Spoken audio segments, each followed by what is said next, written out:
Good afternoon. The Committee on General Government Operations, Appropriations, and Housing is now called to order. For the record, today is Thursday, June 25th, 2020, and the time now is 1:01. Notice for this budget hearing was disseminated via email to all senators and all main media broadcasting outlets. First public notice was issued on Wednesday, June 17, 2020, and the second notice was issued on Tuesday, June 23rd, 2020. The committee will hear and accept testimonies on Bill 282-35 LS, the fiscal year 2021 Appropriation Act as requested by the governor, relative to the Department of Labor fiscal year 2021 budget request. Joining me today for this budget hearing is Senator Regine Bescou-Lee, the Oversight Chair for the Department of Labor. I have Senator Kelly Marsh Taitanu also, and Senator Tello Taitigui. The conduct of this budget hearing shall be as follows. Those testifying on behalf of the department will be recognized by myself. Written testimony shall be submitted to the committee. Please provide my legislative staff with your written testimony for photocopying. Testimonies may be read, and lengthy testimonies should be summarized. Testimonies shall be confined to the substance. Individuals will be allowed to present oral testimony. Once you're done, you may be asked to remain in the room for questions or for additional testimony as may be desired by members of the committee. Proper form and decorum shall be practiced by all present in the public hearing room for these proceedings. Individuals who fail to maintain proper form and decorum may be restricted from providing oral testimony and or may be asked to leave or be escorted/removed from the room. When you speak, please make sure that the microphone is on and that you speak into the microphone. Please state your name and title for the record. At this time, I ask the panel members from the Department of Labor to rise and for our Sergeant at Arms to please swear them in.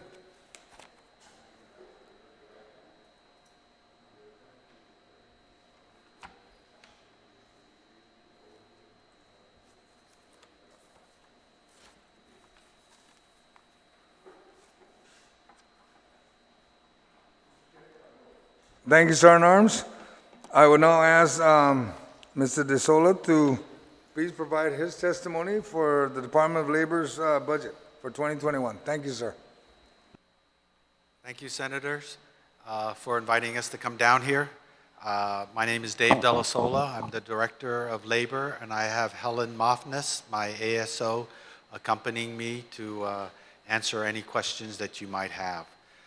Before I begin, I just wanted to say thank you to Senator Regine for her guidance and help as our department lead, and she's been very instrumental in helping us move through this PUA and this workers' comp and also our apprenticeship programs.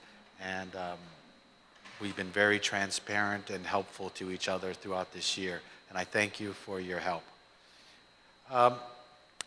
This budget is pretty much status quo from previous year's budget. There's not a whole lot to say. The monies are basically the same, and we are able to staff all our general funded staff without any back pay or any issues. Everybody's current and up to date. I'd like to say that all our divisions are now operating even under these conditions, and we may be a little slower in addressing some of the issues since we are really all hands on deck as much as possible with this PUA program, which we are trying the best that we can to get out as quickly and pay out as quickly as possible, which we are doing right now. If you look through the different elements of all the divisions in the Department of Labor, you will see that there is pretty much status of last year. I do want to say the workers' comp, we have one additional staff member in place. There's the workers' comp law that Senator Regine that you sponsored that was passed through. It kind of came into effect during the quarantine. So it is just starting to be utilized here at the department. We did increase the payouts up to $200,000, And the rest, as far as the makeup of the board, as we go along and through attrition, we will start adjusting the makeup according to the public law as needed. We're hoping to maybe hold our next hearing sometime near the end of July, since I am a little preoccupied with the PUA. But we do have everything moving forward and business as usual, and I'll start to hopefully have the hearings begin at that time to catch up to what the last hearing that we had to cancel because it happened right at the quarantine. The BLS, DOSH, FIPO, which is the Fair Employment Program, ALPCD, the alien labor, they're all working as usual and with the same funding. I know there was a recent executive order by Trump that was concerning to the island as far as the stopping of the H programs. We're not sure if this is really going to affect us or not. We are in communications with the powers to be, and they're being looked at and worked on as we speak. But as far as our initial budget for the Manpower Development Fund, I think we were conservative enough to be able to track that without any kind of decrease in funding. A lot of the workers, which we have about 1,422 currently on island, is pretty much what we've normally have during normal times before the shutdown. And with those, a lot of those extensions going into place, and we shouldn't see any problems with meeting the MDF funding budget, and we should be able to continue on as needed. Of course, the budget could be subject to adjustments down the road as revenues adjust, and we will deal with those adjustments as needed and as we are faced with it. So I don't foresee, pretty much everything looks status quo. Our federal sides are all status quo, and they continue to move on, and same with the department. We continue to do our mandate and continue to do the PUA program and the dislocated worker program, which are the two extra programs which we are standing up and working as quickly as possible. Do you have anything to add? No, that's pretty much it. There's not a whole lot of information that I can give to you other than the same as last year and the year before. All right, thank you, Mr. De Sola. Got a few questions I want to ask you. Does your department have any outstanding retro employee salary payment as a result of the Competitive Wage Act of 2014? No. Are there any of the employees that do any pay that adjustment in increments that was missed and so forth? No, None? we are current and up to date. All right. I was going to ask you about the Coronavirus Relief Fund. DOL was approved funding of $100,000 from the governor. I know that you got all kinds of funding that's sitting in your desk, so I'm going to skip that one because it's going to get mixed up with a bunch of other stuff, and I'll go further to my next question. What is the status of the Guam Registered Apprentice Program? No funded positions were indicated. Is it moving along? What's going on with that? Well, we're coming out of the quarantine, so things are starting to pick back up and regrouping, re-implementing. As far as the GRAP is concerned, those companies that do have those apprentices in there are still continuing and working. Those that have been laid off or furloughed, we hope that as time goes on and as we get closer to PCOR 3, that those operations will continue and that GCC will have to evaluate as far as with the quarantine and the distancing and the protection measures, what will be moving forward. So it's a little too early to know, but I want to reassure you as much as possible that we are anxious to get back to some kind of normal operations as we readjust with the measures that are in place as far as distancing and wearing masks and everything. All right. Manpower Development Fund. How many non-immigrant temporary workers are estimated for FY 2021, if any at all? Well, I think the status quo, what we have already forecast is still going to hold true. We'll have a better picture of this idea in the next couple of weeks with the executive order.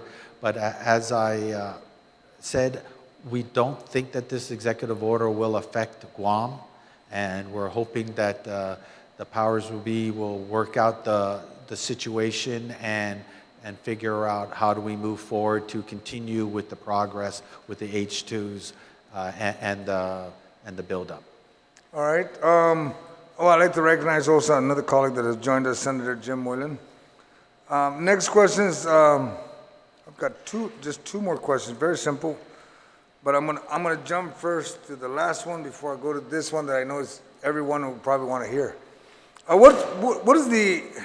Do you have any update on the economic outlook for 2021 as the economic outlook provided in the executive branch budget request was based on pre-COVID activities?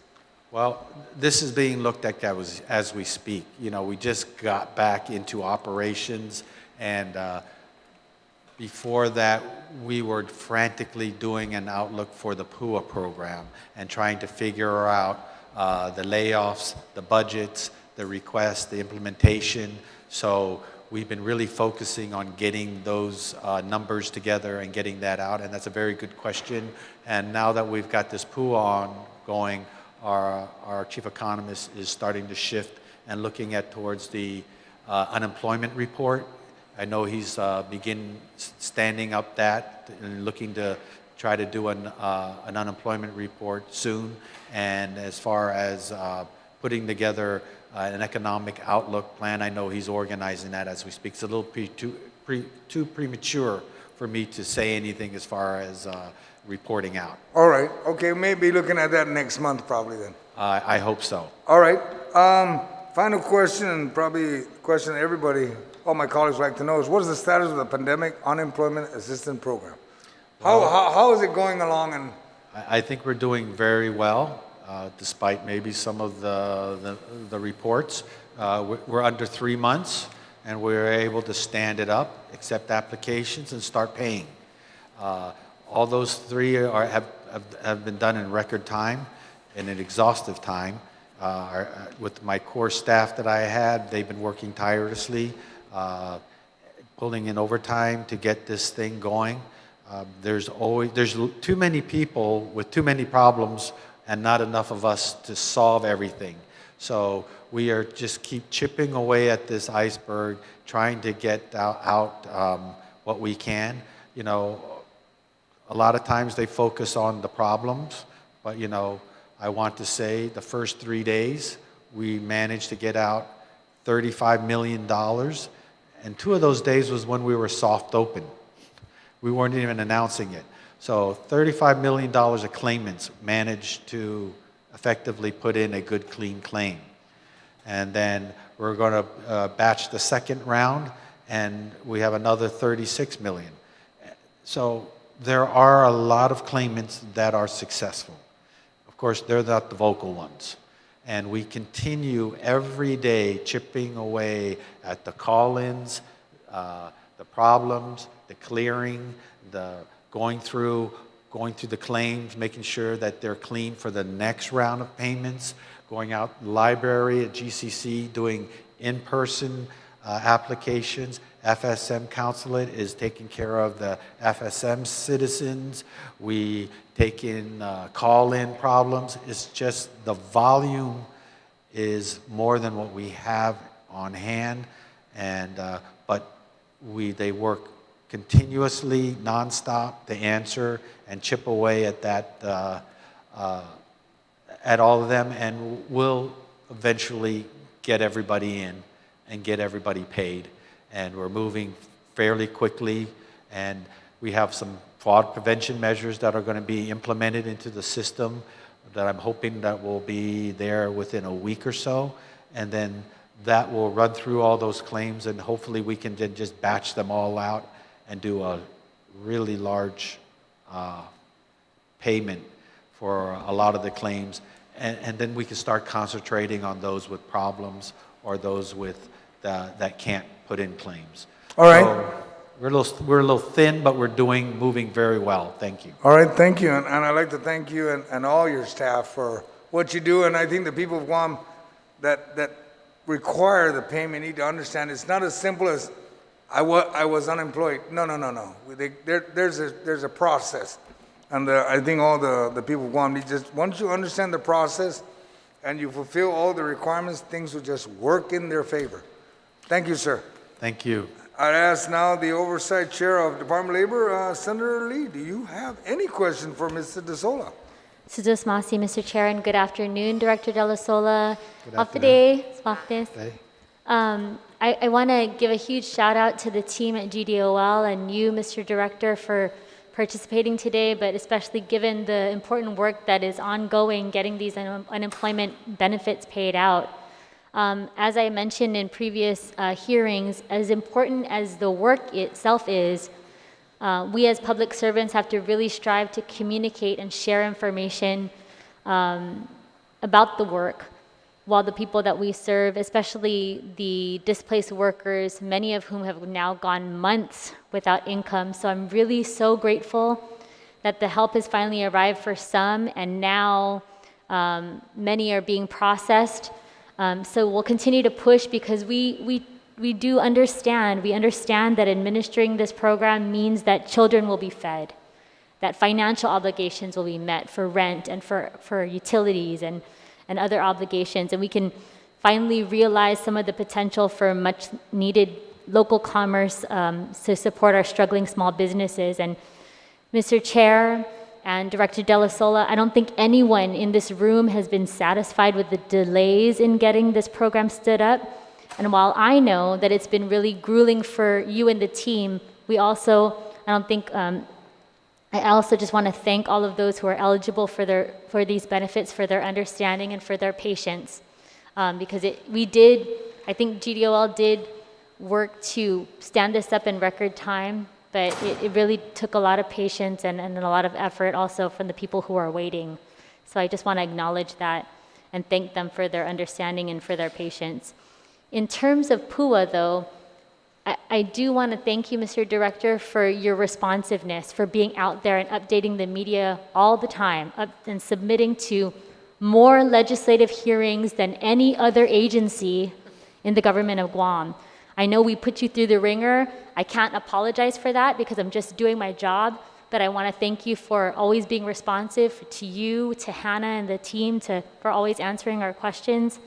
We'll continue to work with GDOL to get the information out and to provide that legislative oversight to ensure that these benefits are being paid to our people. In fact, our next oversight is Tuesday, July 1st at 1 p.m. So if you have any questions or you want to submit questions to me, we'll be here with Director Dave. So if I could just ask some latitude for our budget chairman, thank you for allowing Director De La Sola to give that update on PUA. Benefits being paid out this latest round.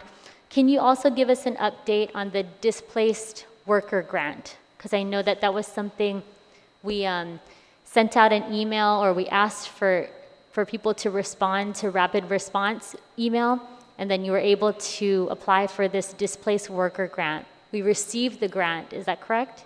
Yes, we have. Okay, and then what are the next steps? Well, the steps that we're doing, and Helen, you can get into specifics, but we are accepting applications. We are organizing places that will be used for recovery to place these staff. So that whole thing is an exhaustive process of putting together.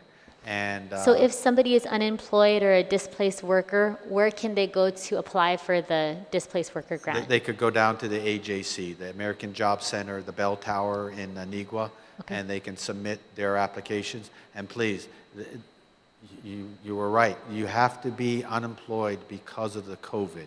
You right. can't just be regular unemployed. That's what the target of this grant is. And then the work in the grant is for the recovery. Anything that has to do recovery or COVID related. And those are the different areas. When we first applied was right at the start of the quarantine. So I know they have the, what is that called? Where you it in the tracing. Contact tracing. Contact tracing, a new term that I just learned. That's something that we are looking at putting people of certain skill level that they can go in and assist in the contact tracing for public health. We also have Guam Memorial Hospital. Guam Memorial Hospital, of course. They help assist them in the cleaning of the facilities and wherever help that they need.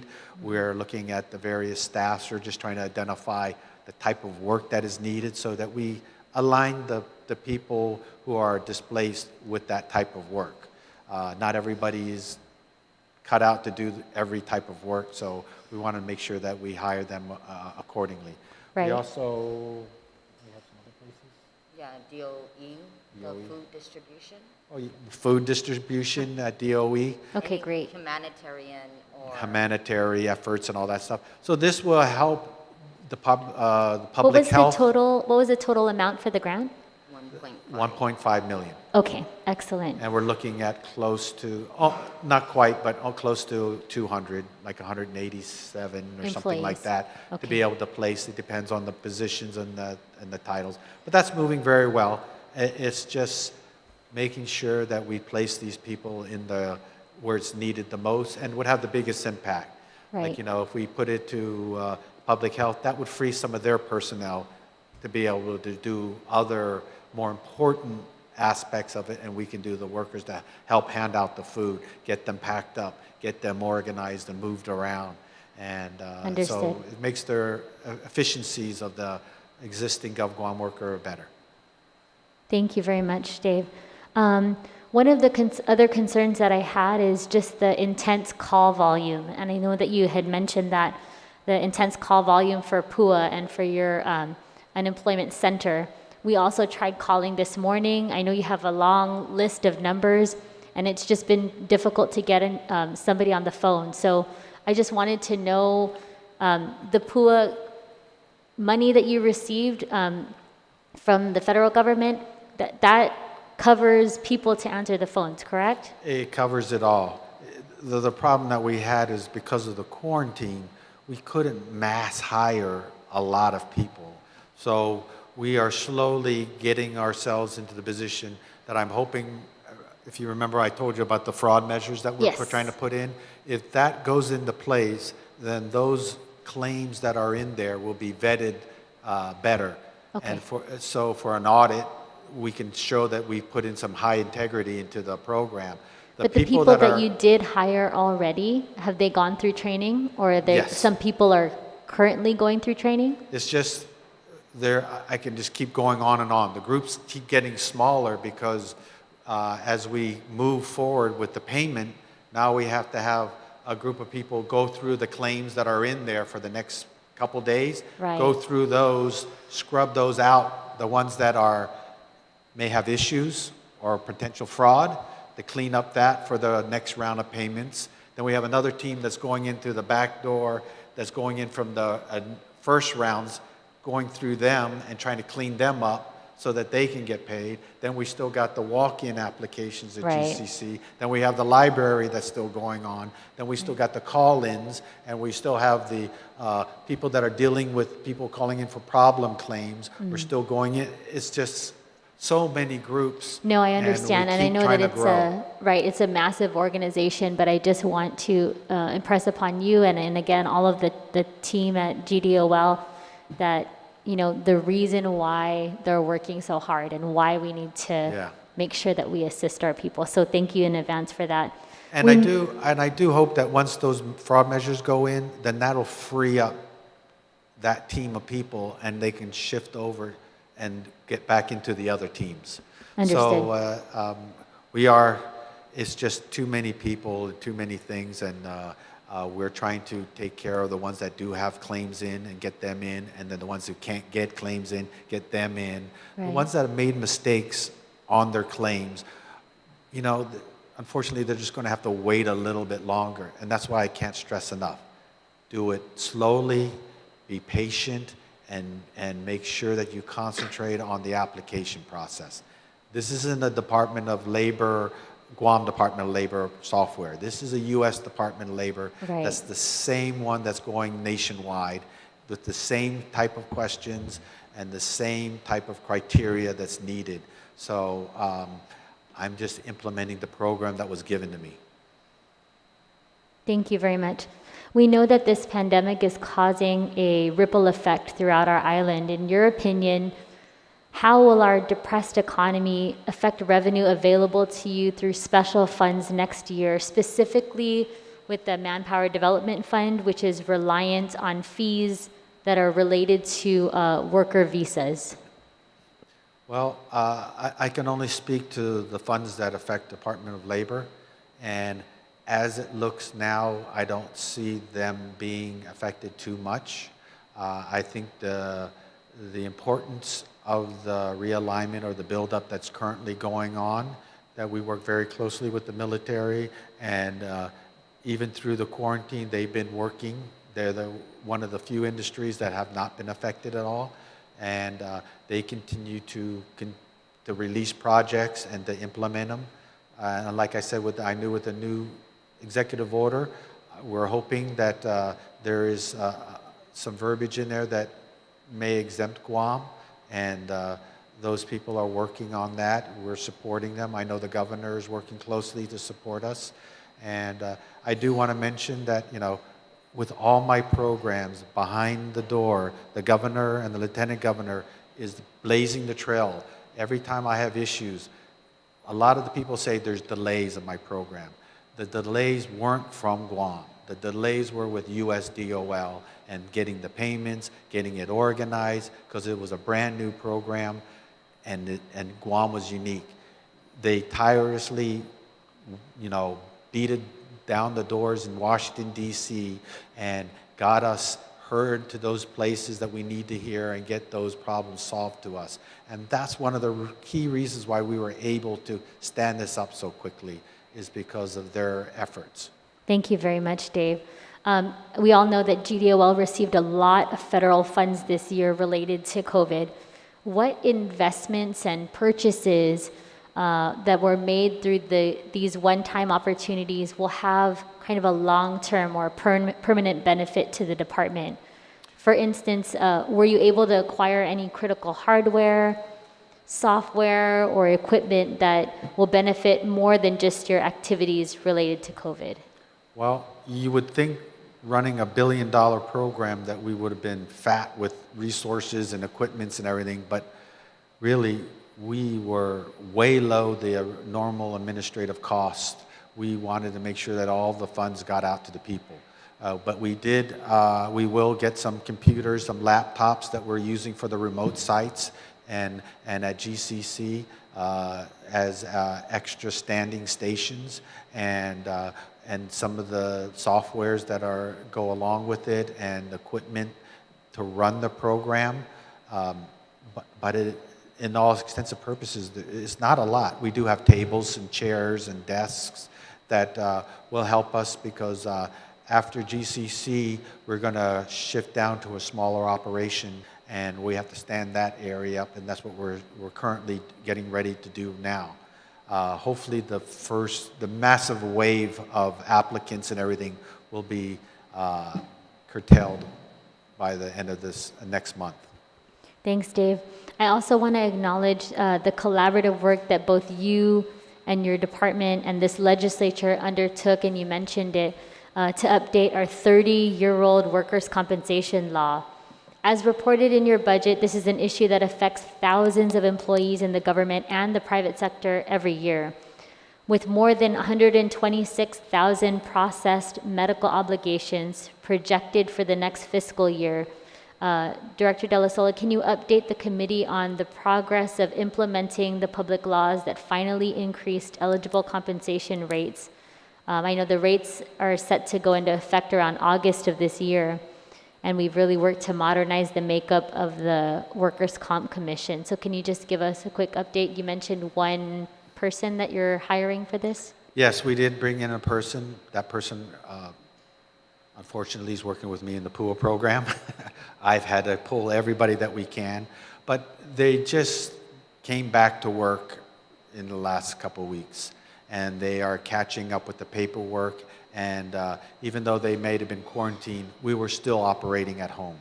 and they were still maintaining the claims, the expenses, because people still got injured, people still had to get worker comp payments in and out. So we were still working even with the quarantine in place. But yes, a lot of the workers' comp laws are just increases in the amount, so the insurance companies will absorb that and take those into play when they start implementing their workers' comp from their side. The increases in the total dollar amounts will just be folded into operation and go in very well. And as like I said with the board members, through attrition, we have a board members now, and we'll expand it with some of the new board members that are in the law, and as some of the other ones through attrition, we will slowly, because I don't want to just wipe out and come back in, we'll just slowly implement the new makeup of the workers' comp over time so that we can continue moving forward with the hearings and hopefully get caught up 100% by the end of next year or sometime. Sounds good.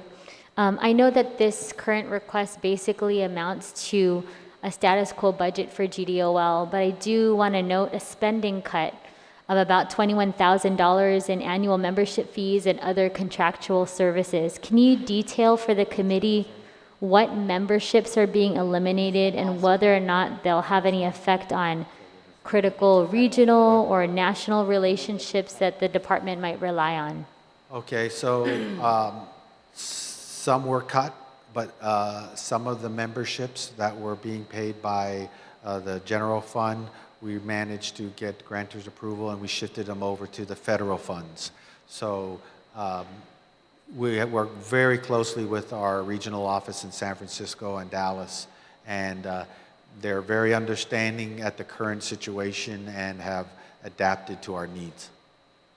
That's great news. Thank you very much, Director De La Sola. And Mr. Chair, just one last question.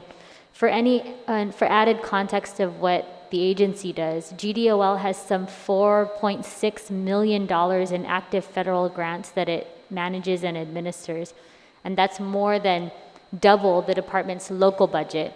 So again, I really want to thank you and thank everyone at GDOL for helping to develop our workforce. We need it now, absolutely more than ever. We want to continue to protect our employees from fraud and abuse. And certainly during this crisis, we want to ensure that our unemployed have the means to provide for their family. And I really appreciate the work that you've done. Dave, I know that it's been very, very difficult. There are many members of our community who are very, very upset and frustrated with the length of time that it took. And I appreciate that you continued to focus and you were undeterred, and that you really tried to do your very best. And I certainly appreciate it. I thank you. I'm so glad that we've gotten to this point, and we'll continue on this path. Thank you, Mr. Chair. Thank you, Senator. I appreciate it. And just to add, she brings up a good point. Yeah, we get about $5 million in federal fundings. And with that comes an exhaustive amount of reporting requirements, performance measures, and budgets, and training. It's a lot of work maintaining $5 million in outcomes. And the federal government is not very forgiving if you underperform. So you just have to realize there's a lot of work going on that you don't normally see. All right, thank you. Senator Kelly Marsh Tyson, do you have any questions? And you'll be followed by Senator Tello. Taiwi. Sidus Maasi, Mr. Chair. I knew the oversight and you yourself as chair were going to be pretty thorough, so I just have a couple of comments and maybe a question or two. So I just want to point out to both of you or state to both of you that you and your team have stood up in a relatively short period of time, something that brought so much relief and will continue to do so. And so, although we can't undo the stress that many felt, overall, we are still so appreciative for all the hard work it took. You had talked about the evenings, all of that to make that happen and to get that relief into people's hands. So for the CARES Act, I know as the Oversight Chair was saying, we've been very fortunate to be able to go over this a couple of times with you. Is it still looking like with the numbers that have been coming in, does everything still look like it's going to be sufficient for the long haul, for the time period that you were estimating it would be needed, or the deadlines that they have with the grants? Yes, I feel that the 924 million should be sufficient to hold us over, and I'm quite confident if there's an extension in any of the programs or the benefits that we will move forward. And if it does by chance fall short, that US DOL assured me that the program is as needed. And so that if we give more than what we asked for, then they would make those adjustments accordingly. So I think we were very generous with our budget request, and I feel very confident that it'll be more than sufficient to handle us all the way through the end of the year. Thank you, Senator. That's excellent to hear, and especially, now that it's up and running, I think all of us just felt a huge sense of relief for everybody that needed it. And along with the others, I just want to commend you for that amount of federal funding that you get. As you mentioned, it's not always easy to run these federal grants and federal monies that come. And so we appreciate that. Every $1.5 million you receive, every $4 or $5 million you receive, and then of course much, much more for the PUA. But with all of that, it's such a huge help to our economy and our government. It allows us to focus attention elsewhere. So I just want to state my appreciation for that. Just one thing that I was looking at with the federal match, and I noticed that for you, local matching funds for the first $200,000 of each grant may be waived, or at least that's my understanding. With this $47,000, is that anything eligible to be waived, or is that after there's been a waiver? Or maybe I could just ask you to explain what the federal match is for, just so I can understand that part. I don't know if it's on. For this particular grant, first of all, my name is Helen Moftis. I'm the ASO for the department. For this particular grant, it's a match that is required.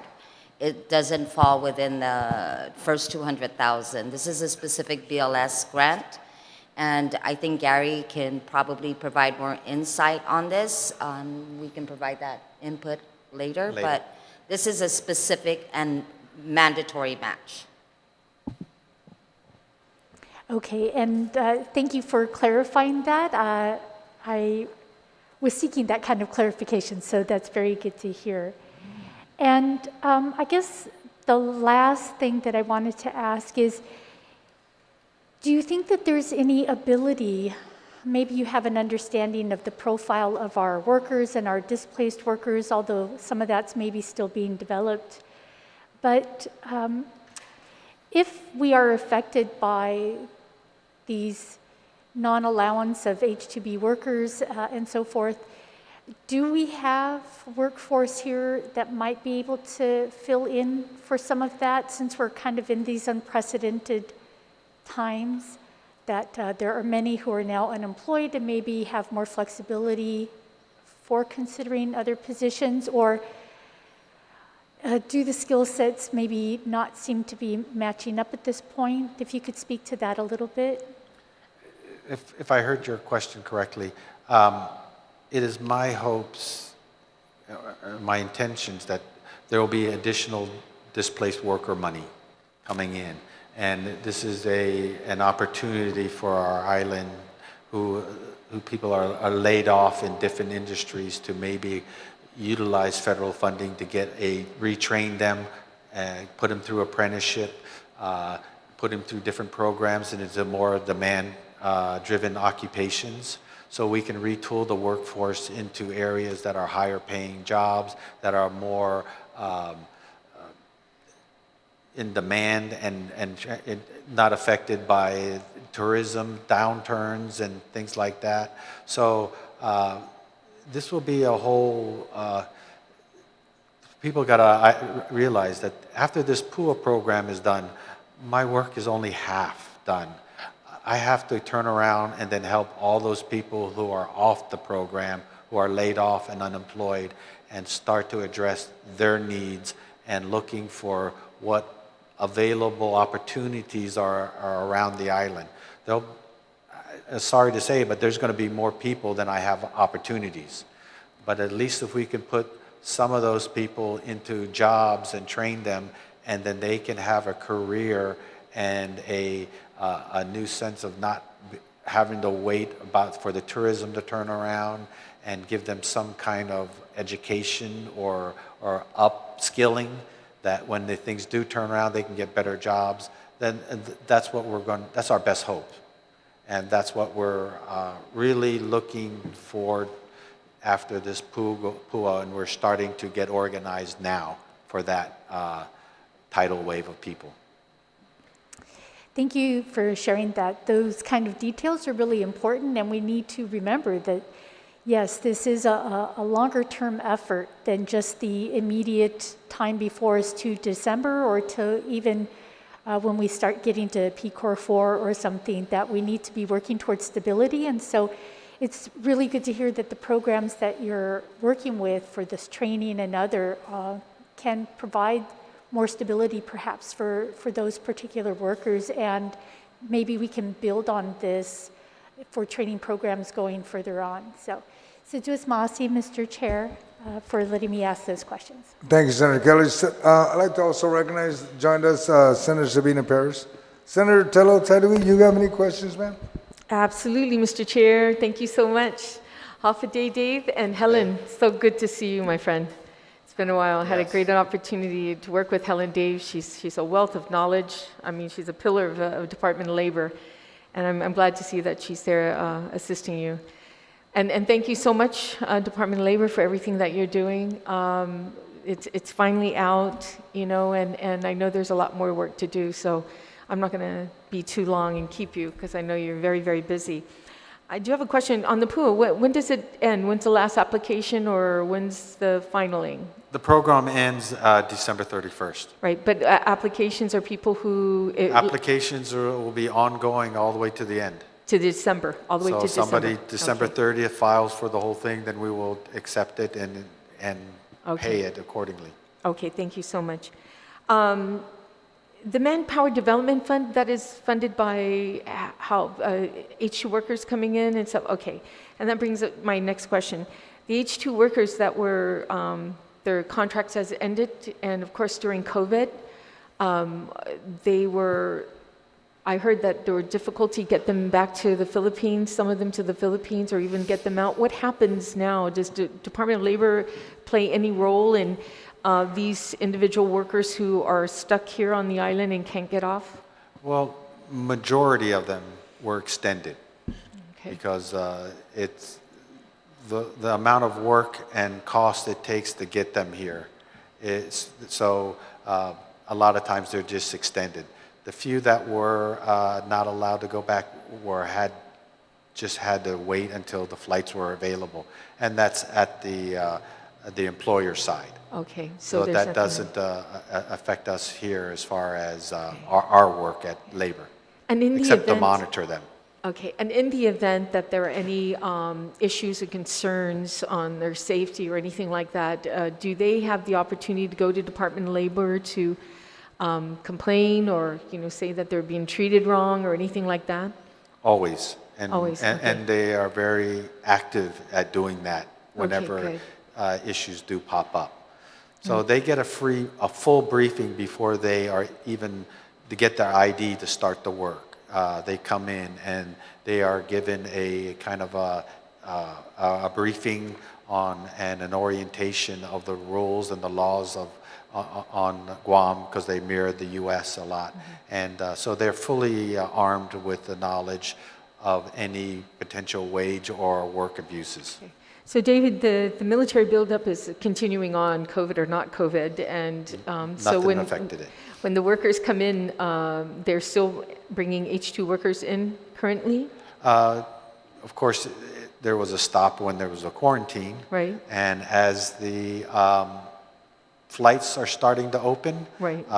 there are some that may start to come in, not a whole lot, because there's still some processing and problems happening in the Philippines. That, Yeah, very much. because they're under some strict guidelines and quarantines. But recently we have noticed a few employers have shifted and even gotten some workers and are looking at Australia and New Zealand and diversifying some of their workforces. So that is something, that, although it's small in numbers, is being looked at as far as other sources. And they will have to adhere to the 14-day quarantine as well, right? Yes. And you make sure that all of them do that, right, when they're Yes. coming in to work here. And some of the employers are standing up a separate barracks area for like a mini quarantine, so that they can bring in their, if and when they are able to bring in their H2s, that they, instead of us bearing the cost and going to a quarantine hotel, they can take their workers and take them to a quarantine barracks facility and let them 14-day quarantine. That's good to hear. I mean, Yeah. you have to realize the employers are just as concerned to make sure Right. COVID doesn't reach their employees, because that would just be really... As they, definitely as they should be, Dave, Yeah. really. You know, I usually have my CRE with me right now, but, with me, but I don't have it. And my concern is the manpower development because of any kind of, do you think there's going to be a drop in the manpower development that's going to provide you the money that you need? Because it's showing here that Department of Labor usually gets about $500,000 a year from Manpower Development Fund. Do you know if there's any drop? Are you monitoring that? Yes, we're monitoring it, and of course, there was a little bit of a slowdown because of the quarantine, Right. but we were fairly conservative with our numbers and our projections, and a lot of those also went into the extensions of the current workforce that are in. A lot of them are flipping over and extending. So as it stands now, we don't see any dramatic hit with the MDF. Okay. You know, like I said, with the EO that Trump signed, I think we're going to be okay from that. That might be the only slowdown, but that's only till the end of December anyway. Right. So they would just have to quickly pick up after that time. And so it's really too early to know, but as far as I can see, we don't see any effect to it. Thank you. That's good to hear. And I know you're keeping an eye on it. If not, I know Helen is, for sure. Well, take care. Thank you so much again, and all you're doing, and most especially to the Department of Labor, where I had an opportunity once to work in that area, and I know they work very, very hard and doing their job, and they do it well. So again, thank you, Dave and Helen. Thank you, Senator. Thank you, Senator Chaitagui. Senator Moylan, you're recognized. Thank you, Madam Chair. Dave, Helen, thank you for your presentation, and I'm glad things are moving forward with the PUA. It's good to know. With the PUA numbers, it changes daily, which is good. More people are applying. Where are we at now, your total applicants? Do you have an idea, please, again? The total claims entered is over 25,000. Okay. That's with 25,000 based on we were looking at, is it 38,000? We Was have that your projection? right now we have 31,000 in the employment modules as employee separations. Okay. How's it looking on I know we're processing, more people are coming on in. Do you think we can make that 31,000 based on what you're seeing? Are we going to get those people that should be applying applied? Yes, as I've stated before, as time goes on, we're getting to the hardest to serve population for the claims. Those who have no internet, no phone, or no computers, and those are the ones that we are trying to reach out to now. And we're also trying to circle around to those who might have tried to put in a claim but made a mistake, a lot of user errors. So we just keep chipping away at that mountain, and we'll slowly get them all in there and work them as quickly as possible. And as I stated, as those fraud measures get in place, and then we can free up the team from doing the quick claim review to make sure before we pay out. You got to realize these payments are $10,000, give or take, and we have to be careful and review claims because there are some with multiple claims. There are some that are coming in from off island. There are some that are putting in claims without any documentation, no ID, no nothing. There are some from foreign countries. There's a whole litany of things that are in there that we have to go through, and we have a team of people to clean them up and to put issues or holds on them so that we can move as quickly as possible to those who are clean to payment. And once those fraud measures are in place, we're hoping that a lot of those time-consuming tasks will be taken care of. These were additional measures that US DOL has started to say we need to have those things in because the states have had hundreds of millions of dollars in fraudulent claims paid out, and they've started to clamp down on the states and even delayed their payments because they were too liberal in paying them. And it's created a big delay on some of those states. So we have the benefit of hindsight, looking at what's going on. The vendor that we're using has the same software in half a dozen plus states. So those measures are the same ones that they're implementing there, that they're putting in and giving to us to be utilized. So hopefully they're well vetted and that they will go in and start producing more clean claims, and then those claims that have issues, we can then circle around and start using more staff to take in new claims and start cleaning out those claims, and then weeding out those with fraud and moving those forward to the IG. Thank you, Dave. I believe you're on top of that, and I'm glad, and we learned our lessons from the mainland. So I'm looking forward to prosecuting any of those that commit fraud. That's a definite.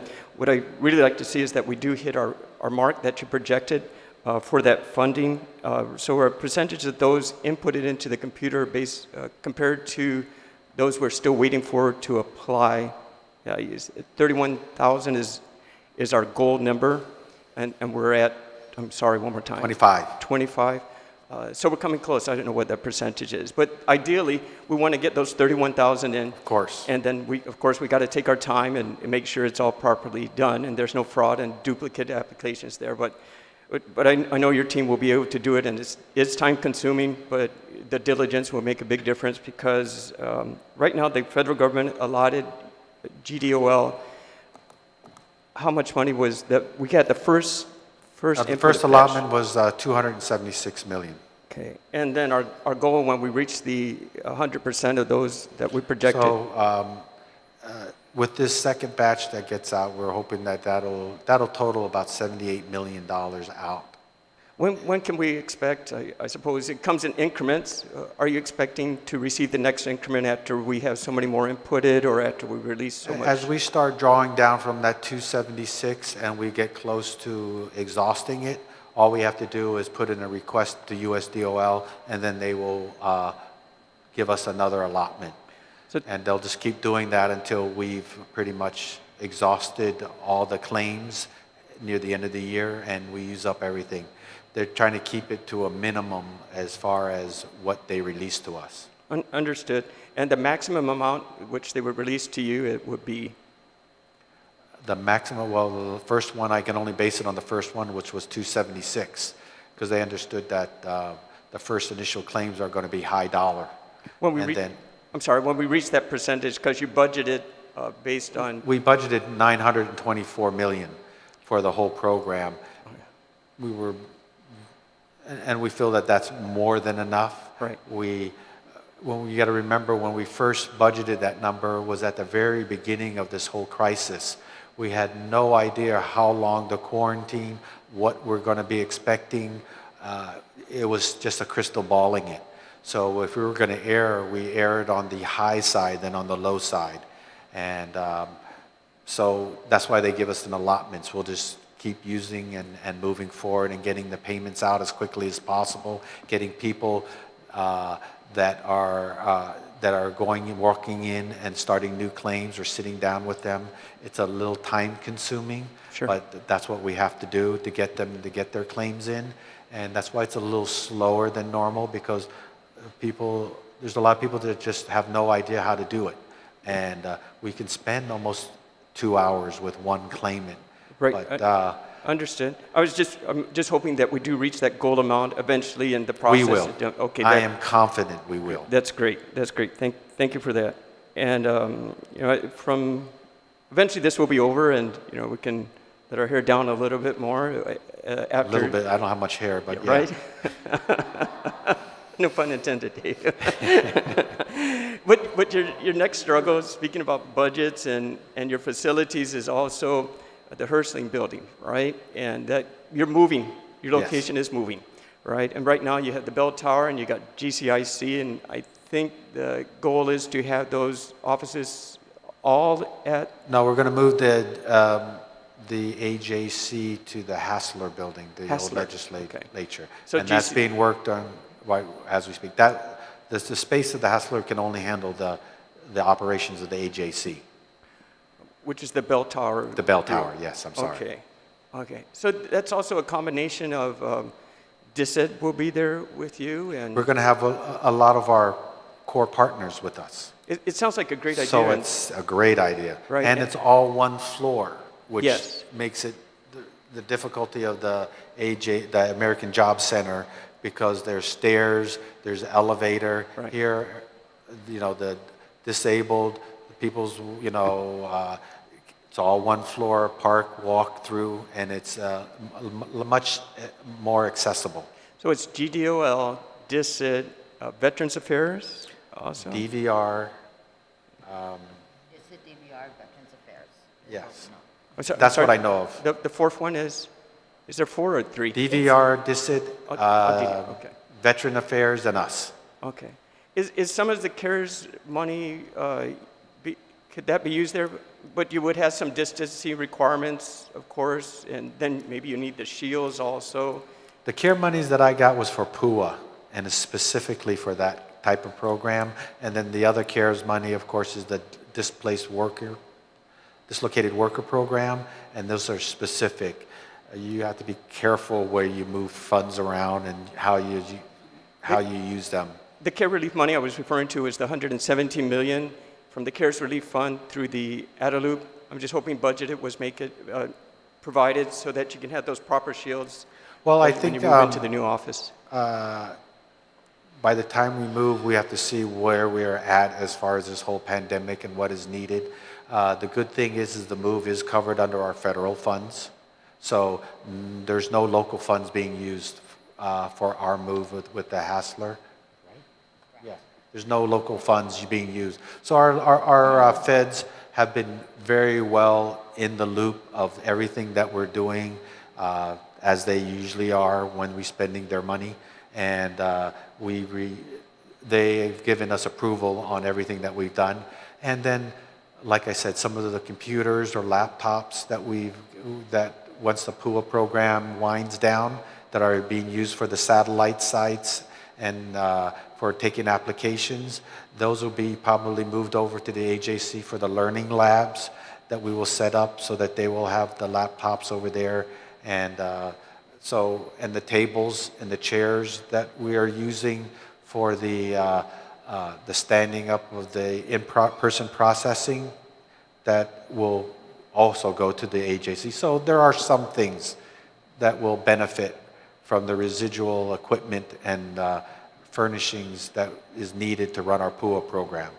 All right, that's good to hear. Thank you for that. And just one final thing. With those 4 agencies there, and we have, surely there'll be a great need for some handicapped parking, special needed Yes. parking. But there's also total amount of employees from these 4 departments, plus the regular service. VA, I don't know how many people will be going over there for VA.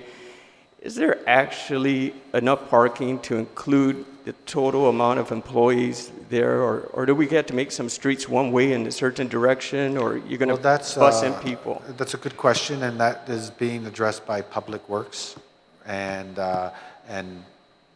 being studied.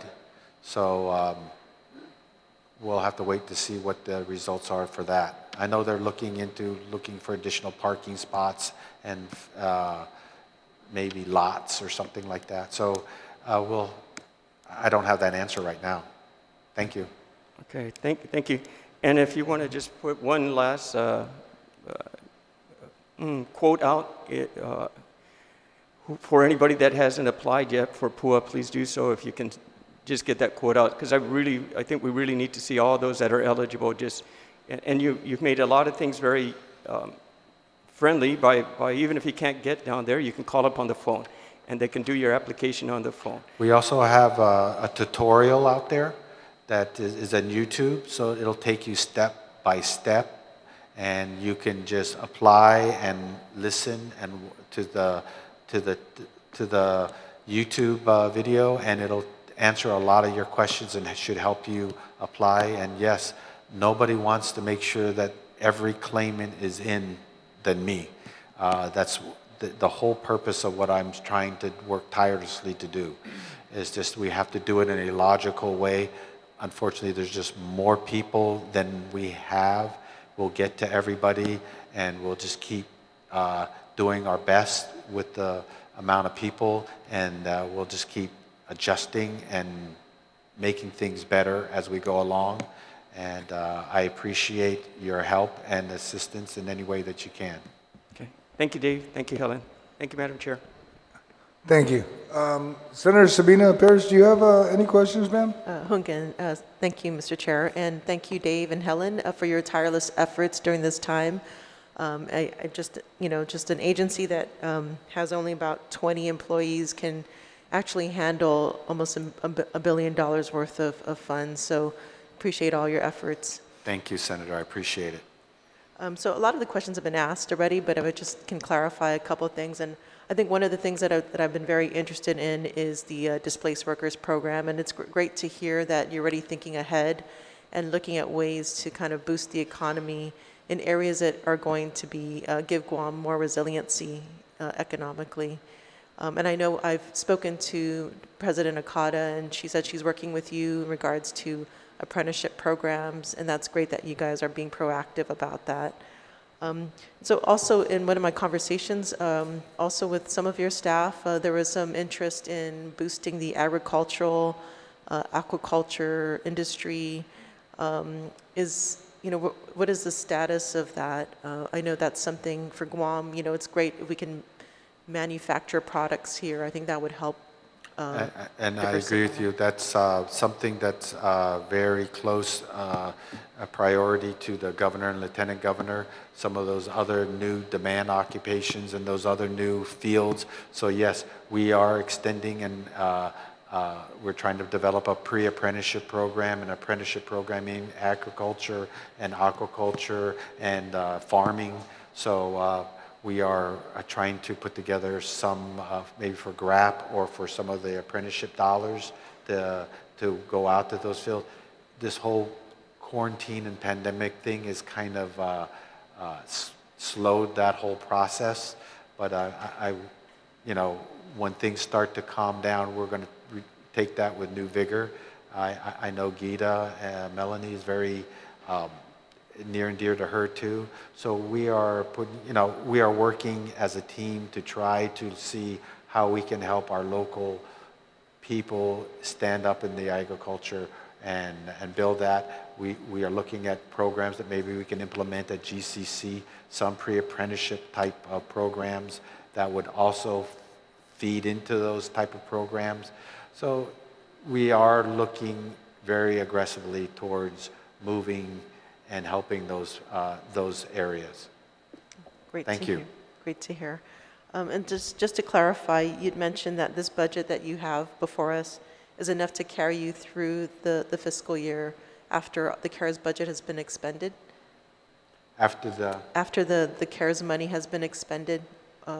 Yeah, this is for our normal operations. The CARES Act money is and the PUA and all that is separate from our day-to-day mandates.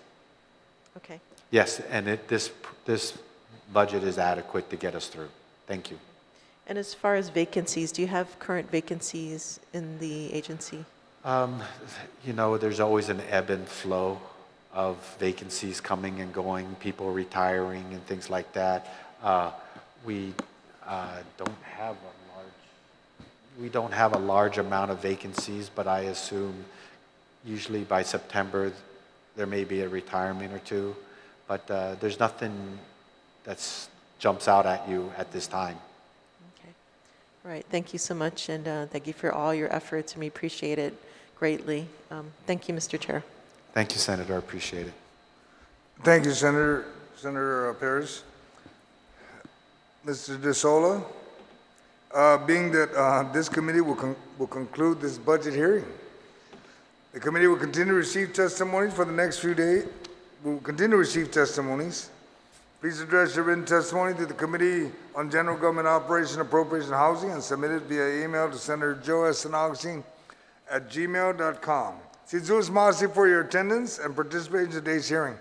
And for those at home, thank you for watching. And like Senator Moylan brought up, a shout out to the people of Guam. If you're currently unemployed because of the COVID, please proceed to the Department of Labor or call them or go in the email, find them, apply, get it processed. Don't make the excuse that you didn't know how to get it. That being said, this budget hearing on Bill 282-35 LS relative to the Department of Labor is now adjourned. It is now 2:07 p.m. Thank you, Dave. Thank you, Senator, for having us down here. Thank you, sir. And we will return here at 3 o'clock for the budget hearing for the Agustin Restoration and Revitalization Authority. Thank you.